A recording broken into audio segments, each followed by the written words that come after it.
O senador Eduardo Girão iniciou seu discurso lamentando que a tribuna tivesse sido ocupada pouco antes por José Dirceu, em evento da extrema esquerda que ocupou o plenário do Senado.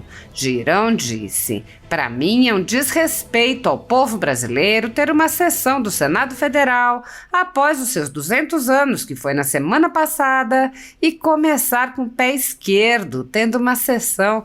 Com todo respeito à pessoa, mas o José Dirceu foi condenado 4 vezes no maior esquema de corrupção deste país e é algo que mostra como os valores estão invertidos no nosso país." O senador Eduardo Girão lamentou o encerramento da participação da Força Nacional na tentativa de recapturar 2 presos que fugiram de uma penitenciária que era alardeada como se fosse de segurança máxima. Girão apontou que houve uma série de elementos, no mínimo estranhos, na fuga dos criminosos e lembrou que o ministro da Justiça de Lula, Lewandowski, além de não ser capaz de recapturá-los, ainda deu declarações infelizes. Girão disse: "Na época, o atual ministro Lewandowski fez uma observação muito infeliz, abro aspas. Os fugitivos usaram do timing perfeito por ser um período carnavalesco onde as pessoas atuam mais relaxadas. E ele não parou por aí. Ele chegou a dizer, após semanas de buscas frustradas, abro aspas, a operação, a meu juízo, é uma operação que está se desenvolvendo com êxito." Uma piada de mau gosto que nos aponta sinais graves da provação por que passa o brasileiro com esse governo irresponsável e farsante que é o governo Lula. O senador apontou: "O Brasil vive há décadas uma grande e crônica crise nacional de segurança pública, com destaque negativo para os estados do Nordeste, governados pelo PT, como a Bahia, o Ceará e o próprio Rio Grande do Norte. Isso não é por acaso. Mas a única coisa que ainda não tinha acontecido na história deste país era uma fuga de detentos perigosos dos presídios de segurança máxima. Agora não falta mais nada. E se o Estado não consegue garantir a segurança nem dentro das penitenciárias de segurança máxima, passa uma imagem de total falência ao cidadão comum, cada vez mais acuado pelo crime."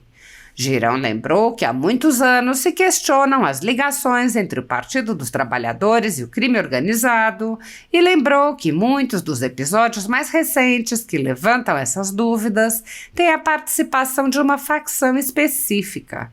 Ele lembrou que a eleição de Lula foi comemorada nos presídios, que o então ministro da Justiça de Lula foi recebido em área dominada pelo tráfico sem escolta, que a esposa de um líder de facção foi recebida oficialmente em ministérios de Lula e que o partido defende pautas que favorecem o crime organizado. O senador retomou o tema da presença de José Dirceu no Senado. Como o assunto tratado aqui hoje é sobre crime e violência, eu não posso deixar de fazer uma referência ao discurso do José Dirceu, hoje no plenário, aí onde o senhor está, neste momento em que nós estamos aqui, neste dia. Talvez não exista um crime cuja violência silenciosa cause tanto mal à população como a corrupção.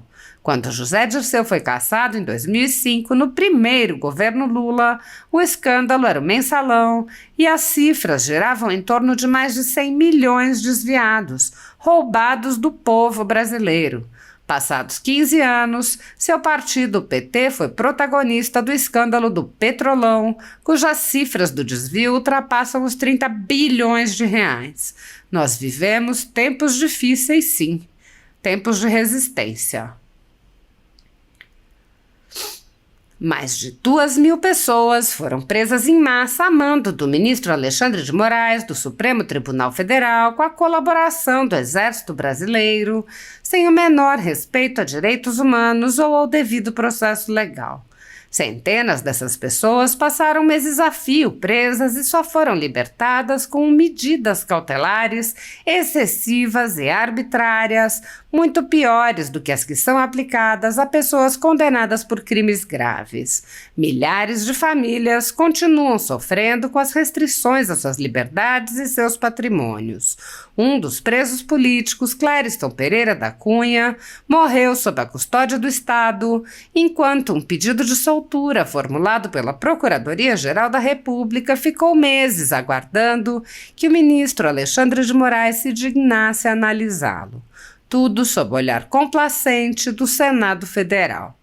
Enquanto cidadãos comuns ficam sujeitos a medidas abusivas, autoridades do governo Lula envolvidas nos fatos do dia 8 de janeiro seguem livres, leves e soltas. O general G. Dias, por exemplo, era o ministro do Gabinete de Segurança Institucional, era responsável pela segurança do Palácio do Planalto e foi filmado no interior do palácio interagindo com os invasores. Até o momento, o general G. Dias não foi preso, não sofreu busca e apreensão, não teve seu passaporte apreendido, nem suas contas bloqueadas, nem seus bens ou sua renda apreendidos. Essas medidas cautelares são reservadas a conservadores que podem sofrer qualquer uma ou várias delas, sem qualquer indício de crime, sem direito à defesa, nem acesso ao devido processo legal. Quando aplicadas a conservadores, as medidas cautelares podem perdurar pelo tempo que desejar o senhor ministro que determina sua aplicação, ainda que as pessoas não tenham foro privilegiado e não estejam, portanto, sujeitas à jurisdição das cortes superiores. Apoiadores do ex-presidente Jair Bolsonaro e pessoas que apenas têm um discurso diferente do imposto pelo cartel midiático vêm sendo perseguidos, em especial pelo judiciário. Além dos inquéritos conduzidos pelo ministro Alexandre de Moraes no Supremo Tribunal Federal, também o ex-corregedor do Tribunal Superior Eleitoral, Luiz Felipe Salomão, criou seu próprio inquérito administrativo e, em decisão monocrática, ordenou o confisco da renda de sites e canais conservadores, como a Folha Política. Toda a receita de mais de 20 meses do nosso trabalho está bloqueada por ordem do TSE, com o aplauso dos ministros Luiz Roberto Barroso, Alexandre de Moraes e Edson Fachin. Sem a possibilidade de receber a renda de seu trabalho, o jornal corre o risco de fechar. Se você apoia o trabalho da Folha Política e pode ajudar, use o QR Code para doar qualquer quantia para a empresa Raposo Fernandes ou use o código ajude@folhapolitica.org. Caso prefira, há a opção de transferência bancária para a conta da empresa Raposo Fernandes, disponível na descrição deste vídeo e no comentário fixado no topo. Há mais de 10 anos, a Folha Política faz a cobertura da política brasileira, mostrando atos, pronunciamentos e eventos dos três poderes, quebrando a espiral do silêncio imposta pelo cartel de mídia que quer o monopólio da informação. pix@ajude@folhapolitica.org. Assista. Eduardo Girão. Paz e bem, senhor presidente, senador Stilson, demais colegas, funcionários dessa casa, assessores, principalmente o pessoal da técnica que me ajudou a estar aqui nessa tarde. Senhor presidente, em primeiro lugar eu quero manifestar a minha solidariedade ao senhor, tá? Eu concordo, para mim é um desrespeito ao povo brasileiro ter numa sessão do Senado Federal, após os seus 200 anos, que foi na semana passada, começar com o pé esquerdo, tendo uma sessão com todo respeito à pessoa, mas o Zé Dirceu foi condenado 4 vezes no maior esquema de corrupção desse país e assim algo que mostra como os valores estão invertidos no nosso país. Eu vou falar hoje e vou tocar nesse assunto sobre um tema que o senhor tem muito apreço, que é a segurança pública e tem a ver com o seu estado. Na última sexta-feira, dia 29, o ministro da Justiça, Lewandowski, comunicou oficialmente o encerramento da participação da Força Nacional na busca pela recaptura dos 2 presos que fugiram da prisão de segurança máxima de Mossoró, do Rio Grande do Norte. A operação já consumiu mais de 3 milhões de reais em despesas. A busca vai continuar com as polícias militar e civil com um efetivo menor. No dia 14 de fevereiro, Rogério Mendonça e Davidson Cabral fugiram espetacularmente da prisão federal de segurança máxima localizada em Mossoró. Uma prisão considerada modelo, sem nenhuma superlotação, ou seja, com vigilância humana redobrada, além de contar com todos os recursos eletrônicos. Eles conseguiram abrir uma passagem através de um buraco de trás de uma luminária, mas para cortar as grades de segurança precisaram usar alicates especiais, que não tinham sido devidamente armazenados em decorrência de uma obra de reforma. No momento da fuga, luzes que deveriam estar acesas estavam apagadas. Câmeras que deveriam estar varrendo, olhando, monitorando todo o presídio estavam desativadas. Tudo muito estranho, tudo muito estranho. Na tentativa de captura dos 2 presos vinculados à poderosa facção criminosa Comando Vermelho, foram empregados 500 policiais e mais de 100 homens da Força Nacional, com vários helicópteros, drones e cães farejadores. Mas até hoje, nenhuma notícia. Na época, o atual ministro Lewandowski fez uma observação muito infeliz. Abro aspas. Os fugitivos usaram do timing perfeito, por ser um período carnavalesco, onde as pessoas atuam mais relaxadas. E ele não parou por aí, presidente. Ele chegou a dizer, após semanas de buscas frustradas, abro aspas, a operação, a meu juízo, é uma operação que está se desenvolvendo com êxito. Uma piada de mau gosto que nos aponta sinais graves da provação que passa o brasileiro com esse governo irresponsável e farsante que é o governo Lula. O Brasil vive há décadas uma grande e crônica crise nacional de segurança pública, com destaque negativo para os estados do Nordeste, governados pelo PT, como a Bahia, o Ceará e o próprio Rio Grande do Norte. Isso não é por acaso, senador Stilson. Mas a única coisa que ainda não tinha acontecido na história desse país era uma fuga de detentos perigosos dos presídios de segurança máxima. Agora não falta mais nada. E se o Estado não consegue garantir a segurança, nem dentro das penitenciárias de segurança máxima, passa uma imagem de total falência ao cidadão comum, cada vez mais acuado pelo crime. Além disso, a notícia da fuga reflete rapidamente, chegando em todos os presídios comuns administrados pelos governos estaduais. Foi o que aconteceu logo depois, com a fuga de 7 detentos, 7, do presídio estadual de Itaitinga, na região metropolitana de Fortaleza, usando um recurso semelhante ao empregado em Mossoró, abrindo um buraco no teto da cela, num pequeno espaço destinado ao banho de sol. Um dos 7 fugitivos foi condenado a 70 anos de prisão por uma chacina ocorrida em 2018. Está se multiplicando pelo país, né? O exemplo tem que vir de cima, e o exemplo não é bom que vem do nosso governo federal. Existem muitas dúvidas, senhor presidente, sobre a relação do PT e seus aliados com a proliferação do crime organizado no Brasil. Quem pode esquecer das imagens gravadas nas penitenciárias de criminosos condenados a facções, comemorando a vitória de Lula nas últimas eleições do ano passado, ano retrasado? Ou, então, a estranha e inexplicável visita do ex-ministro da Justiça, Flávio Dino, ao Complexo da Maré, no Rio de Janeiro, sem nenhuma, repito, nenhuma escolta policial. Ocorre que toda essa região é dominada, coincidentemente, pelo Comando Vermelho.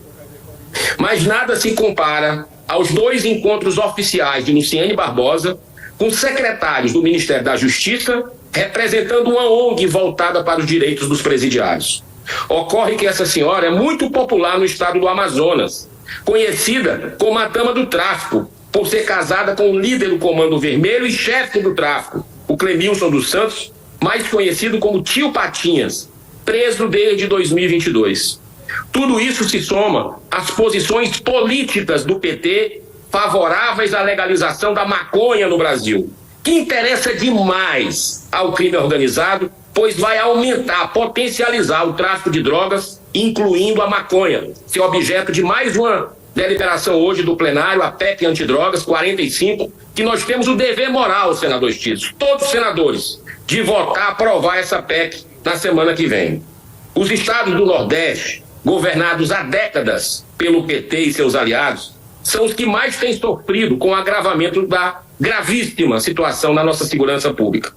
Fortaleza, a quarta maior cidade do país, tem muitos bairros dominados por facções criminosas, funcionando como um poder paralelo e expulsando até moradores que não aceitam a submissão ao crime. Tal degradação levou Fortaleza à triste condição de 9ª cidade mais violenta do mundo, agora, no mês passado, segundo o World Index. Os governos do PT e seus aliados já gastam fortunas em propaganda, tentando mascarar a dura realidade vivida pelos pagadores de impostos. Nos 8 anos da gestão de Camilo, hoje ministro do Lula, do PT, foram torrados 1,1 bilhão com propaganda e publicidade. E o atual governo, a farra do desperdício, continua no mesmo nível da inversão de prioridades. Bastava aplicar esse dinheiro nos serviços de inteligência policial de forma a estrangular as operações financeiras do crime organizado e certamente essa situação caótica seria superada para o bem de toda a sociedade. Mas precisa de vontade política, precisa de querer fazer, ter compromisso com o bem. Mas, senhor presidente, para encerrar, como o assunto tratado aqui hoje é sobre crime e violência, eu não posso deixar de fazer uma referência ao discurso do José Dirceu, hoje, no plenário, e aí o senhor está, nesse momento que nós estamos aqui, nesse dia. Talvez não exista um crime cuja violência silenciosa cause tanto mal à população como a corrupção. Quando José Dirceu foi cassado em 2005, no primeiro governo Lula, o escândalo era o mensalão e as cifras giravam em torno de mais de 100 milhões de reais desviados, roubados do povo brasileiro. Passados 15 anos, seu partido, o PT, foi protagonista do escândalo do Petrolão, cujas cifras do desvio ultrapassam os 30 bi, P de bola e de índio, 30 bilhões de reais. Nós vivemos tempos difíceis, sim, tempos de resistência. Vamos continuar fazendo a nossa parte no limite das forças, da melhor forma possível, porque tudo que é indigno não se sustenta indefinidamente. Senhor presidente, que a verdade, que a justiça prevaleça em nossa nação. Muito obrigado pela sua benevolência no tempo, um abraço a todos os colegas e que a gente possa despertar. Senador Eduardo Girão, o senador, o mestre, o professor, Espiridião a mim, pede uma parte. Claro, com muita honra. Prezado presidente, querido amigo senador Girão, eu não vou fazer o à parte, eu apenas estou reiterando a minha inscrição, mas não posso deixar de fazer coro às observações do senador Girão e farei os comentários devidos no momento em que usar a palavra como estou inscrito. Muito obrigado. Para concluir, senador Eduardo Girão. Para concluir, senador Stevenson, é um momento difícil, né? Eu aprendi desde a infância com a minha mãe falecida, Herbene, que dizia o seguinte: ou a gente aprende pelo amor ou a gente aprende pela dor. Curiosamente, esse governo, ele usa o amor, usou durante a campanha o amor voltou, que o Brasil voltou. E o que a gente está vendo no Brasil é tudo o inverso do que eles pregaram, né? É o dólar disparando, é a gastança irresponsável, é o flerte com as ditaduras mais sanguinárias que existem no planeta, jogando no lixo da história todo o trabalho feito, como esse homem que tem um busto aí na frente, aí em cima do plenário do Senado, que dá o nome do nosso plenário, que é Rui Barbosa, né, jogando a diplomacia do Brasil fora, como Oswaldo Aranha. O Brasil sempre foi de pacificação, de cultura da paz, de no mínimo a neutralidade, mas esse governo, que é um governo da vingança, é um governo do rancor ele tem mostrado tudo aquilo que o brasileiro não é, trazido os piores sentimentos, para caçar até senadores da República, se movimenta nos bastidores, que a gente sabe disso. Então, que o bem possa prevalecer em nossa nação, a dor que estamos todos sentindo, na área econômica, na área de princípios e valores, nós vamos conseguir despertar para escolhermos melhor os nossos governantes a partir desse ano e mostrarmos que o brasileiro é um homem de bem, trabalhador, e que esse país merece muito mais do que essa irresponsabilidade do poder pelo poder protagonizado por esse governo Lula. Deus abençoe essa nação. Muito obrigado pela oportunidade, senhor presidente.